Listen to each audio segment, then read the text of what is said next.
যশোরের অভয়নগরে শিউলি বেগম নামের এক গৃহবধূ গলায় ওড়না পেঁচিয়ে আত্মহত্যা করেছে। শনিবার রাতে উপজেলার বাঘুটিয়া ইউনিয়নের সিঙ্গারি গ্রামে তার নিজ বাড়িতে ঘরের আড়ার সঙ্গে ওড়না পেঁচিয়ে আত্মহত্যা করেন তিনি।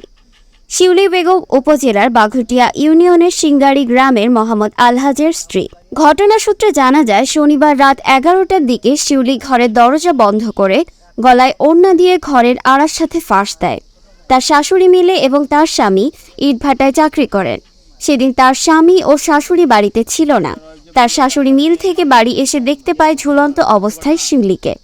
তিনি ডাক চিৎকার করলে তার বাড়ির আশেপাশের লোকজন ছুটে এসে শিউলির গলার ওড়না কেটে তাকে নিচে নামায়। তৎক্ষণাৎ তারা শিউলিকে ডাক্তারের কাছে নিয়ে যায়। পল্লী ডাক্তার ওবায়দুর রহমান এবং শ্যামল শিউলিকে দেখে মৃত বলে ঘোষণা দেয়। তখন তারা তাকে বাড়ি ফিরিয়ে নিয়ে আসে। শিউলি স্বামীর সঙ্গে কথা বললে জানা যায়, শিউলি মানসিকভাবে খুবই অসুস্থ, যার কারণে এরকম ঘটনা ঘটিয়েছে। মৃত ব্যক্তির বাবা এবং মায়ের সাথে কথা বলে জানা যায়, তাদের মেয়ে অনেক দিন যাবৎ মানসিক সমস্যায় ভুগছে। তারা এটিও বলে এর আগেও 2বার আত্মহত্যার চেষ্টা করেছে। মৃত শিউলির বাবা মা পুলিশের সামনে বাঘুটিয়া ইউনিয়নের চেয়ারম্যানের সামনে বক্তব্য দেয়।